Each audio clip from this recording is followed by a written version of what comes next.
Hello বন্ধুরা, আমি এখন আছি কল্যাণীতে। এটা আমার শ্বশুর বাড়ি। আমরা আজকে দেখব কল্যাণীর দুপুরবেলার রান্নাঘর।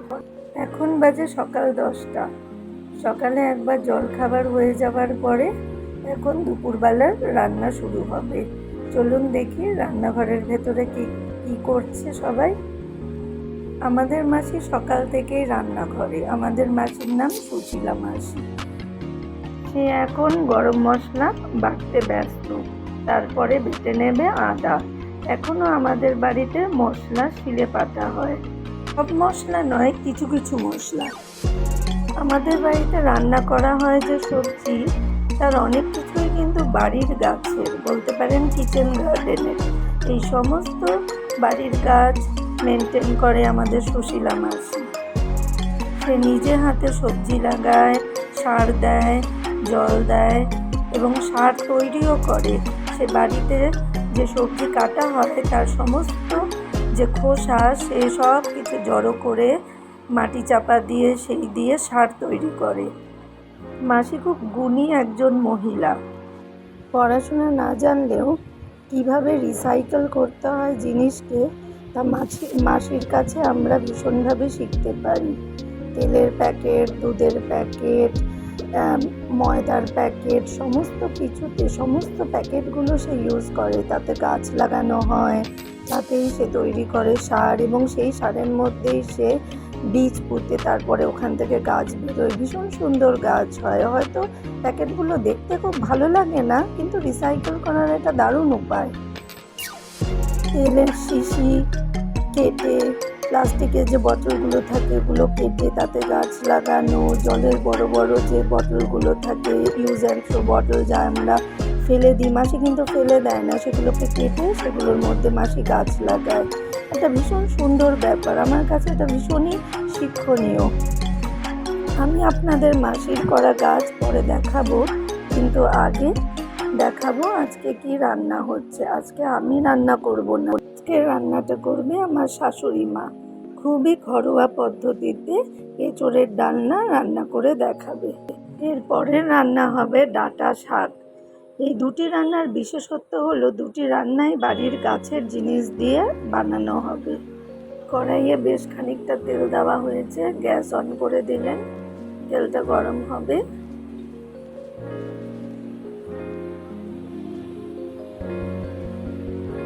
ভালো করে গরম হয়ে গেলেই তেলে দেওয়া হবে ফোড়ন। ফোড়নে দেওয়া হলো তেজপাতা, জিরে আর গোটা গোলমরিচ, সঙ্গে দারচিনি, লবঙ্গ, এলাচ। তারপরে দিয়ে দেওয়া হলো বড় বড় করে কেটে রাখা আলু।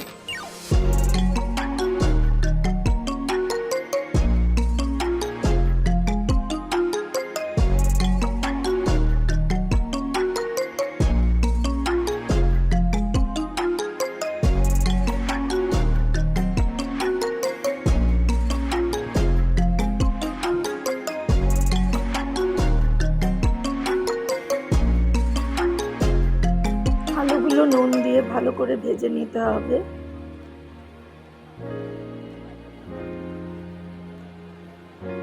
তার মধ্যে দিয়ে দিতে হবে হলুদ গুঁড়ো,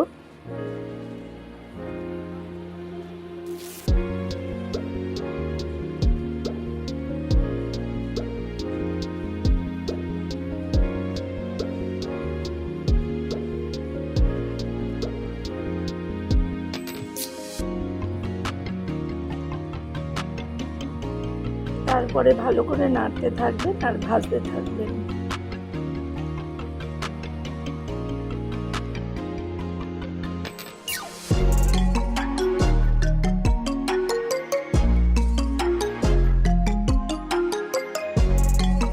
এবার তাতে উনি দিলেন আদা বাটা 2 টেবিল স্পুন।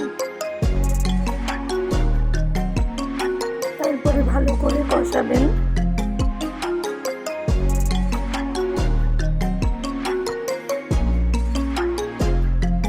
তারপরে তাতে দিলেন উনি জিরের গুঁড়ো। মোটামুটি উনি আন্দাজ মতনই দিয়েছেন, রোজকারের রান্নায় তো আমরা এত মেপে দিই না, তারপরে দিলেন ধনের গুঁড়ো,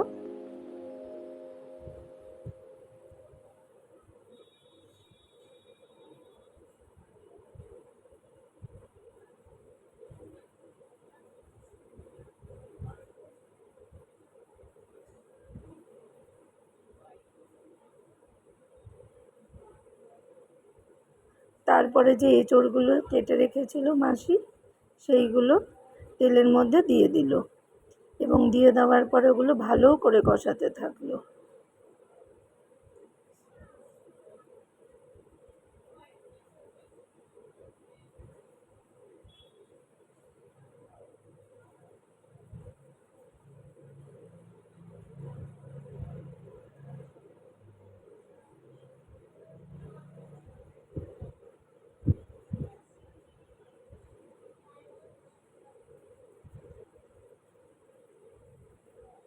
তার মধ্যে দিয়ে দিয়েছে কতগুলো কড়াইশুঁটি,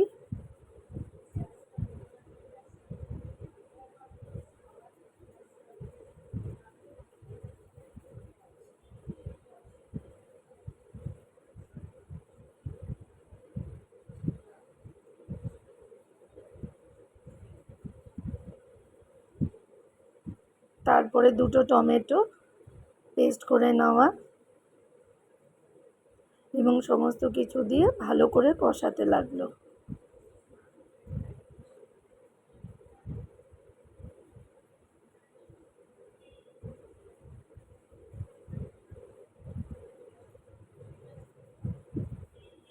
তার মধ্যে দিয়ে দিল আন্দাজ মতো নুন,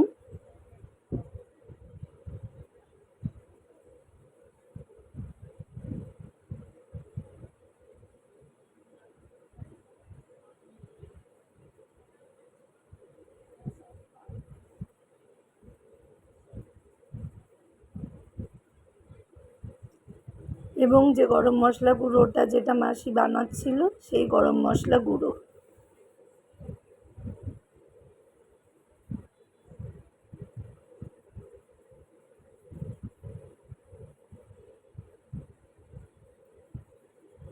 তারপরে আন্দাজ মতো চিনি,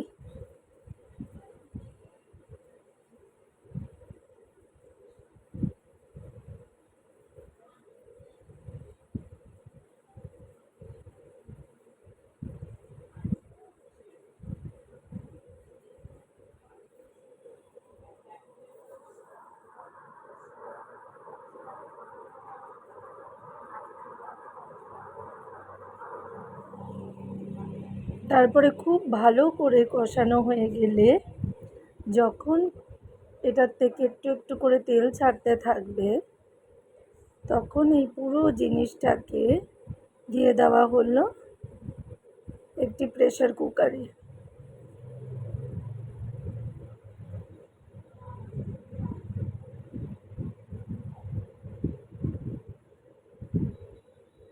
গরম মশলা গুঁড়োর ফ্লেভারটা কিন্তু অসাধারণ বেরিয়েছে এবং এটি একটি ভীষণই ভালো উপায়। বাইরের গরম মশলা গুঁড়ো না কিনে যদি বাড়িতে একটু পেস্ট করে নেওয়া যায় বা মিক্সিতে যদি আমরা গুঁড়ো করে নিই এবং ওটা যদি একটি কাচের কৌটোতে রেখে দিই, কাচের শিশিতে, তাহলে কিন্তু অনেক দিন যাবে এবং ভীষণ ভালো রান্না হয়। এই পুরো জিনিসটা দিয়ে দেওয়া হলো একটি প্রেসার কুকারে। কড়াইয়ে যতটুকু লেগেছিল ওটার মধ্যে একটু গরম জল দিয়ে দিল প্রেসার কুকারে। তারপরে প্রেসার কুকারের ঢাকা বন্ধ করে একটা সিটি।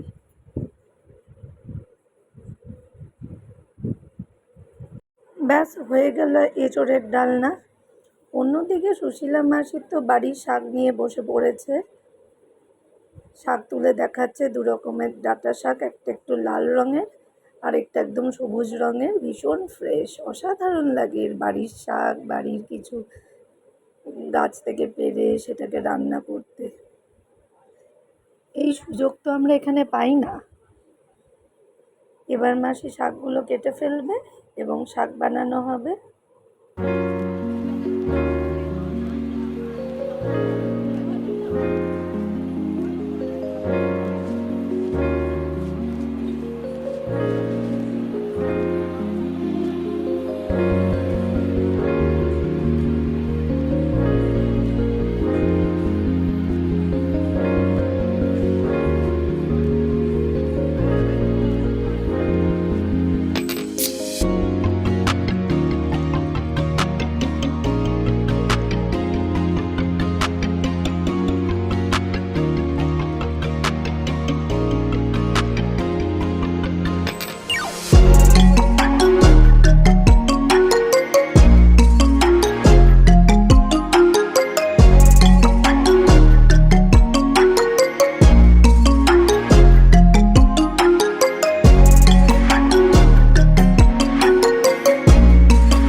মাসির শাক কাটতে কাটতে প্রেসার কুকার খোলার সময় হয়ে গেছে।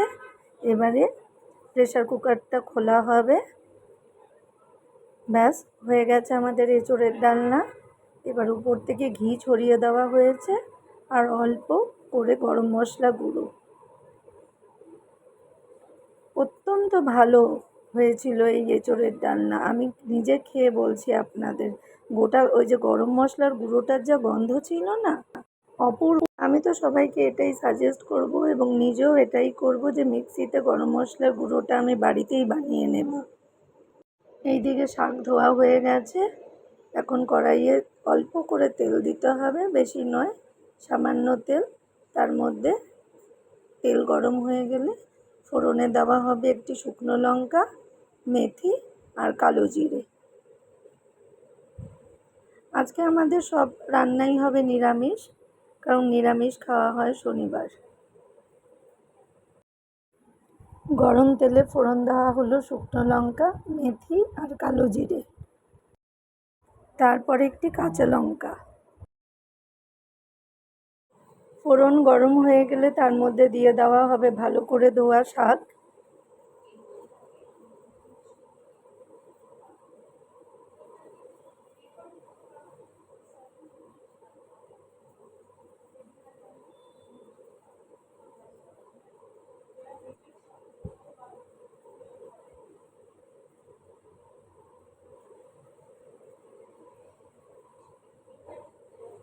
তারপরে ওটা সুন্দর করে নাড়তে হবে।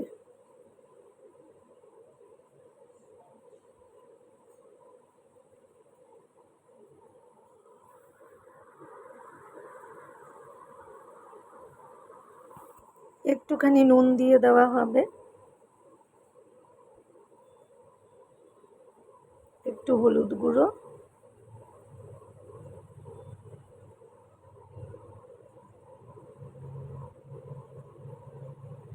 তারপরে কড়াইটা ভালো করে ধরে সুন্দর করে নাড়তে হবে এবং কয়েকটা দানা চিনিও মেশাতে হবে।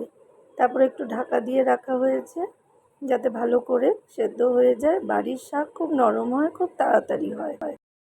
আজকের ভিডিওটা কেমন লাগলো জানাবেন, সাবস্ক্রাইব করবেন, লাইক বা শেয়ার করবেন।